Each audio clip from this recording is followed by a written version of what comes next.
ہمیں صحیح حدیث سے پتہ چلتا ہے کہ قرب قیامت میں جب مسلمان بہت کسمہ پرسی میں ہوں گے تو خراسان سے لشکر اٹھے گا. خراسان یہ افغانستان اور ایران کا حصہ،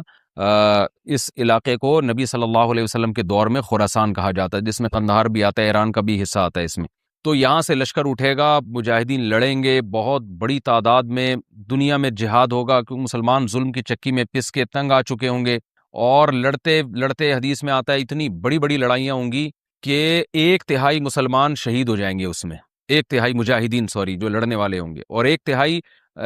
جو ہوں گے وہ میدان جنگ سے بھاگ جائیں گے، اور 1/3 کو اللہ فتح عطا فرمائے گا. تو جو 1/3 میدان جنگ سے بھاگ جائیں گے، نبی صلی اللہ علیہ وسلم نے فرمایا ان کی توبہ کبھی قبول نہیں ہوگی. جو 1/3 شہید ہو جائیں گے وہ افضل ترین شہداء ہوں گے اس وقت کے، اور 1/3 کو اللہ تعالیٰ غلبہ عطا فرمائیں گے. ایک واقعہ تو ہمیں قرب قیامت میں نبی صلی اللہ علیہ وسلم سے یہ ملتا ہے صحیح حدیث سے. دوسرا ہمیں یہ ملتا ہے کہ قرب قیامت ہی میں مسلمان قسمہ پرسی کا شکار ہوں گے، تو تلاش کریں گے حضرت مہدی کو، کیونکہ حضرت مہدی وہ شخصیت ہیں جن پہ تمام نیک لوگ جمع ہو جائیں گے اور وہ مسلمانوں کی میدان جنگ میں کمانڈ کریں گے، جہاد میں کمانڈ کریں گے. تو ان کو بیت اللہ میں تلاش کیا جائے گا. وہ رسول اللہ صلی اللہ علیہ وسلم کی اولاد میں ہوں گے، اور لوگ ان کو پہچان لیں گے، اہل اللہ پہچان کر ان کو اپنا امیر بنائیں گے، اور ان کی قیادت میں پھر لڑائی اور جہاد شروع ہوگا. اور یہ لڑائی جب دمشق میں لڑائی ہو رہی ہوگی تو دمشق میں عصر کی نماز کے وقت حضرت مہدی، میں نے جو یہ کہا کہ دمشق میں لڑائی ہو رہی ہوگی، مقصد یہ نہیں ہے کہ دمشق کوئی میدان جنگ بنا ہوا ہوگا، مقصد یہ ہے کہ وہ مجاہدین کا لشکر دمشق میں ہوگا عصر کی نماز کے وقت. لڑائی چاہے کسی اور میدان میں ہو رہی ہو، لیکن حدیث میں ہمیں دمشق کا تذکرہ ملتا ہے. تو دمشق میں حضرت شام کا تذکرہ ملتا ہے، اور جو قرائن ہمیں ملتے ہیں وہ دمشق کی ایک خاص مسجد ہے. وہ مسجد حضرت مفتی تقی عثمانی صاحب اور مفتی رفیع عثمانی صاحب نے اس کو ہائی لائٹ بھی کیا، لیکن وہ یقینی نہیں ہے، یہ خوب سمجھے، انہوں نے اس کا بھی تبصرہ کیا کہ اس کے بارے میں کوئی یقین نہیں ہے. تو حضرت مہدی عصر کی نماز پڑھا رہے ہوں گے، لوگ امامت میں آپ کے پیچھے کھڑے ہوں گے، یہاں تک کہ مسجد کے مینار پر، آج بھی وہ مینار موجود ہے جس کے بارے میں غالب گمان ہے کہ یہ وہ مینار ہے جہاں حضرت عیسیٰ علیہ السلام نازل ہوں گے، غالب گمان کے درجے میں کہا جا سکتا ہے، ورنہ پھر اسی کے اڑوس پڑوس میں کوئی مسجد ہوگی. میرا اگر شام جانا ہوا تو انشاءاللہ میں ارادہ ہے کہ میں ولاگ میں اس مسجد کا بھی تذکرہ کروں گا، اس جگہ کا بھی تذکرہ کروں گا، لیکن میں پہلے یہ بات بتا دوں کہ وہ 100% یقینی نہیں ہے. ایسا نہ ہو کہ اس مسجد کے مینار پہ چڑھ کے لوگ جو ہے وہ اس کے کوئی مینار کو ہی چاٹنا شروع کر دیں تبرک کے طور پہ. تو عصر کی نماز کا ٹائم ہوگا، حضرت عیسیٰ ابن مریم علیہ الصلاۃ والسلام فرشتوں کے کندھوں پہ ہاتھ رکھ کے نیچے اتریں گے نماز کے ٹائم پہ، یعنی آسمان سے مینار تک آئیں گے، اور پھر مینار سے آپ کے لیے سیڑھیاں لگائی جائیں گی، سیڑھیوں کے ذریعے مینار سے نیچے اتریں گے، اور لوگ ان کو پہچان لیں گے. حضرت مہدی ان کو امامت کے لیے آگے کریں گے کہ آپ اللہ کے ایک پیغمبر ہیں، آپ نماز پڑھائیے. حضرت عیسیٰ علیہ السلام انہی کو آگے رکھیں گے، اور اس طرح کا مفہوم ہے حدیث میں کہ اللہ نے اس کام کے لیے آپ کو ہی منتخب کیا. کیا مطلب یہ امامت اس امت کا حق ہے. تو حضرت عیسیٰ ابن مریم علیہ الصلوۃ والسلام کا جو کام ہوگا وہ جہاد ہے، اور یہودیوں سے انتقام لینا، کیونکہ یہودیوں نے اپنے خیال میں حضرت عیسیٰ کو قتل کیا تھا، تو اللہ نے یہودیت ہی کے خاتمے کے لیے اور دجال کے خاتمے کے لیے عیسیٰ ابن مریم کو نازل کیا ہے. حضرت مہدی سے پہلے ہی دجال ظاہر ہو چکا ہوگا. دجال کے بارے میں حدیث میں آتا ہے کہ ہر پیغمبر نے اپنی امت کو دجال کے فتنے سے ڈرایا ہے. اچھا، یہ دجال ایک ایسی شخصیت ہے جس کا یہودی انتظار ہم سے زیادہ کر رہے ہیں، کیونکہ یہودی اس کو اپنے لیے نجات دہندہ سمجھتے ہیں، جبکہ حدیث میں آتا ہے کہ دجال کانا ہوگا اور اس کا خدائی کا دعویٰ ہوگا، اس کے پاس کچھ ایسی طاقتیں ہوں گی کہ مردے کو زندہ کر دے، زندہ کو مار دے. ایک طرف اس کے باغ ہوگا، ایک طرف اس کے آگ ہوگی، جو اس پر ایمان لائے گا اس کو باغ میں داخل کرے گا، اور جو اس پر ایمان نہیں لائے گا اس کو آگ میں داخل کرے گا. اور رسول اللہ صلی اللہ علیہ وسلم نے فرمایا اس کی جو آگ ہے حقیقت میں وہ جنت کا باغ ہوگا، اور اس کا جو باغ ہے حقیقت میں وہ جہنم کی آگ ہوگی. تو جو نبی کی باتوں پہ یقین کرتے ہیں وہ دجال کے فتنے سے محفوظ رہیں گے. اور حدیث میں سورہ کہف کی بھی تلاوت کا حکم ہے، جمعے کے دن جو کہف کی تلاوت کرتا ہے اللہ اس کو دجال کے فتنے سے محفوظ رکھتا ہے. اب آپ دیکھیں یہ سورہ کہف میں ہی قیامت کی علامات کا تذکرہ ہے نا، تو شاید اسی وجہ سے کیونکہ جو سورہ کہف پڑھتا رہے گا وہ یاجوج ماجوج کے واقعات بھی پڑھتا رہے گا اور اللہ کی قدرت کے واقعات بھی پڑھتا رہے گا، تو دجال کے فتنے سے اللہ اس کو اس برکت سے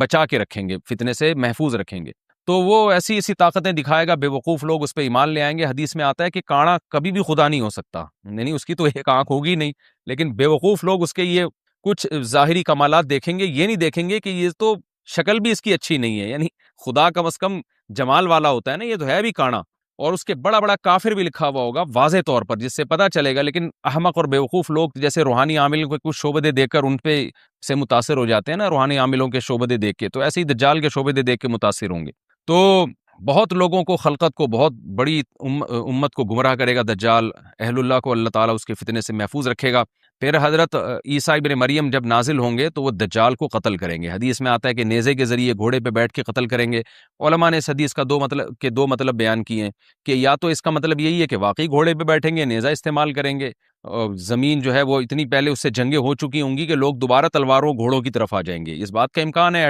ہر ملک ایٹمی طاقت بن چکا ہے، تو اگر یہ ایٹم بم سارے ملک آپس میں چلا دیں تو ہم دوبارہ گدے گھوڑوں والی زندگی پر آ جائیں گے، ٹیکنالوجی ساری تباہ و برباد ہو جائے گی، انسان کی ترقی۔ تو اس بات کا بھی امکان ہے کہ کوئی اس سے پہلے ہو سکتا ہے کوئی ایسی جنگ عظیم ہو کہ انسانیت دوبارہ پہاڑوں پتھروں کے دور میں آ جائے۔ لیکن ظاہر یہ معلوم ہوتا ہے کہ رسول اللہ صلی اللہ علیہ وسلم نے جو کلام کیا ہے، ظاہر ہے اس دور کے لحاظ سے جو لوگوں کے جہاں تک جو لوگوں کی مینٹل اپروچ ہے وہاں تک، تو نبی صلی اللہ علیہ وسلم میزائل یا اور ٹینکوں کا تذکرہ کرتے تو کیا سمجھ میں آتا؟ تو گھوڑے سے مراد ہے جو اس زمانے کا گھوڑا ہوگا، اور نیزے سے مراد ہے اس زمانے کا جو اسلحہ ہوگا، کیونکہ نیزہ نبی کے دور کا ایک مناسب اسلحہ تھا اور گھوڑا نبی کے دور کی میدان جنگ کی ایک مناسب سواری تھی۔ تو اس سے یہ بھی پتہ چلتا ہے کہ ہو سکتا ہے عیسیٰ ابن مریم نیزے کے بجائے کوئی کلاشن کوف کا استعمال کر لیں، تو یعنی وہ نیزہ جو ہے وہ اس کلاشن کوف کی یا جو بھی اسلحہ اس وقت حضرت عیسیٰ ابن مریم استعمال کریں گے اس کی ایک تعبیر ہے، تو اس کا بھی پورا امکان ہے۔ تو ہمیں بہرحال اتنا ایمان ہمارے لیے ضروری ہے کہ دجال کو قتل کرنے والی جو ذات ہے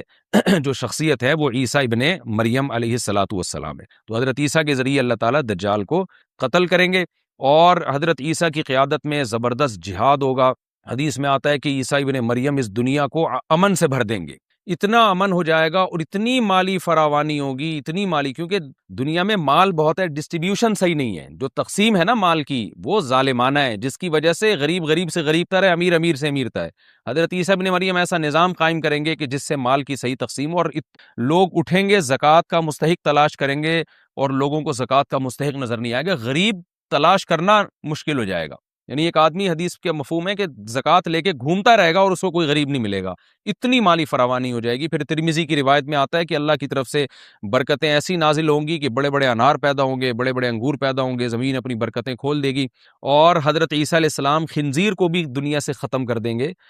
خنزیر کی نسل کو ختم کر دیا جائے گا، وَيَضَعُ الْجِزْيَةَ، اور جزیہ کا نظام ختم، اما الاسلام و اما السیف، یا تو تلوار یا اسلام، اس کے علاوہ نہیں۔ تو نبی صلی اللہ علیہ وسلم کو اللہ نے جس مقصد کے لیے دنیا میں بھیجا تھا، اس مقصد کی جو تکمیل ہے وہ عیسیٰ ابن مریم کے ذریعے۔ باقی اس میں حکمتیں کیا ہیں اس پر میرے الگ سے بیانات موجود ہیں کہ اللہ نے حضرت عیسیٰ ابن مریم کا انتخاب کیوں کیا اس کام کی تکمیل کے لیے، اسی امت میں کوئی کیوں منتخب نہیں کر لیا، یا یہ کہ پیغمبر صلی اللہ علیہ وسلم ہی کے ذریعے پوری دنیا میں اسلام کو غالب کر دیا جاتا، اس میں کیا حکمتیں ہیں، اس پر میرے الگ سے بیانات موجود ہیں۔ ابھی تو میں کوشش کرتا ہوں کہ تفسیر سے میں جو ٹو دا پوائنٹ بات ہے اس سے یہاں اس لیکچر میں نہ ہٹوں۔ تو اسی وقت میں حضرت عیسیٰ ابن مریم اس کو یاجوج ماجوج کو قتل کریں گے اور دنیا انصاف سے بھر جائے گی، اور اللہ تعالیٰ نے جو پیغمبروں کو دنیا میں بھیجا تھا اس کا مقصد کیفیت اور کمیت دونوں لحاظ سے حاصل ہو جائے گا۔ اس کے بعد پھر آہستہ آہستہ دنیا میں زوال شروع ہوگا، اور پھر جب پوری دنیا کے لوگ زوال کا شکار ہوتے ہوتے کفر کی طرف جائیں گے، گناہوں کی طرف، اور حدیث میں آتا ہے جب تک ایک شخص بھی اللہ کا نام لینے والا ہوگا اس دنیا پر قیامت نہیں آئے گی، یہاں تک کہ آخری شخص جب دنیا سے اٹھے گا جو اللہ کا نام لیا کرتا تھا، تو اس کے بعد اللہ تعالیٰ سور پھونکیں گے، جبریل کو حکم دیں گے سور پھونکنے کا، اور اس دنیا کو تباہ و برباد کر دیا جائے گا۔ تو آگے قرآن کہتا ہے وَنُفِخَ فِي الصُّورِ، اور پھر سور میں پھونکا جائے گا، فَجَمَعْنَاهُمْ جَمْعًا، پھر ہم ان تمام انسانوں کو جمع کر دیں گے، وَعَرَضْنَا جَهَنَّمَ يَوْمَئِذٍ لِّلْكَافِرِينَ عَرْضًا، اور قیامت کے دن ہم جہنم کو یومئذ، جس دن ایسا ہوگا یعنی جس دن سور پھونکا جائے گا، یہ دوسرا سور مراد ہے، لِلْكَافِرِينَ عَرْضًا، کافروں کے سامنے پیش کر دیں گے۔ الَّذِينَ كَانَتْ أَعْيُنُهُمْ فِي غِطَاءٍ عَنْ ذِكْرِي، یہ وہ لوگ ہیں جن کی آنکھیں میری یاد سے پردے میں پڑی ہوئی تھیں، یعنی میری یاد کی چیزیں ان کو نظر ہی نہیں آتی تھیں، غفلت میں پڑی ہوئی تھی جن کی آنکھیں۔ وَكَانُوا لَا يَسْتَطِيعُونَ السَّمْعَ، اور یہ سننے کی صلاحیت بھی نہیں رکھتے تھے، نہ حق بات سنتے تھے نہ حق دیکھتے تھے، بس اپنے خواہشات کی جو چیزیں ہیں وہ ان کو اچھی لگتی تھیں اور وہی ان کو سمجھ میں آتی تھیں۔ تو یہ ہمارا رکوع الحمدللہ کمپلیٹ ہو گیا۔ اس رکوع میں ہمیں بہت سارے اسباق ملتے ہیں، میں نمبر وار اس کو مختصراً بیان کر دیتا ہوں۔ پہلی بات تو یہ کہ دیکھیں اللہ تعالیٰ نے کیسے کیسے بادشاہ دنیا میں بھیجے ہیں اور کتنے پاورفل بادشاہ۔ حضرت ذوالقرنین کا نام ہی قرن والا، دو کناروں والا، زمین کے بہت بڑے حصے کو حضرت ذوالقرنین نے فتح کیا، اور اللہ کے نیک بندے کیسے اللہ کے راستے میں لڑتے رہے ہیں۔ تو یہ جو لوگ بیٹھ جاتے ہیں نا بس عبادت کرو اور لڑائی وڑائی اسلام میں ہے ہی نہیں، یہ دنیا میں کوئی بھی عقل مند اس نظریے کا حامی نہیں ہوگا۔ تو طاقت اور قوت کی اسلام میں بہت زیادہ اہمیت ہے۔ اس سے ہمیں یہ بھی پتہ چلتا ہے کہ اپنے ملک کی، خاص طور پر اسلامی ملک کی جو فوجی قوتیں ہیں، جو فوجی طاقتیں ہیں، ان کی ہمیں قدر کرنی چاہیے، کیونکہ اگر کوئی بھی ملک عسکری لحاظ سے کمزور ہو جائے، کیونکہ اللہ تعالیٰ تو جو عسکری لحاظ سے طاقتور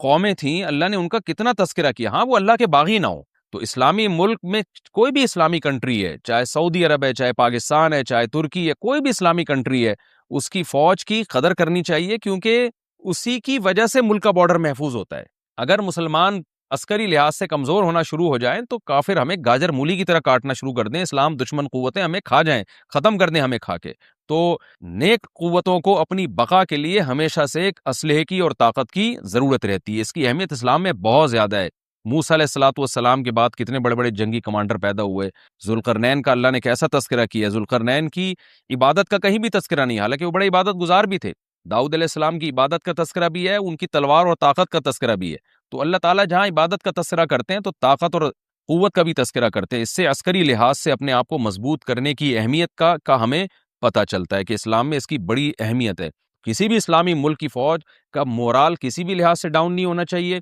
اور عسکری لحاظ سے وہ کسی بھی لحاظ سے کمزور نہیں ہونی چاہیے، اور اس کو چاہیے کہ اعدوا لهم ما استطعتم من قوہ پر عمل کرے، کہ قرآن کہہ رہا ہے روز بروز اپنی طاقت اور قوت میں اضافہ کرنے کی کوشش کرو۔ اس سے مسلم قوم کو کبھی بھی غافل نہیں ہونا چاہیے، اور کوئی بھی ایسا کام جس سے مسلمان قوتیں اور طاقتیں کمزور ہونا شروع ہو جائیں، اس کام سے ہمیں بچنا چاہیے۔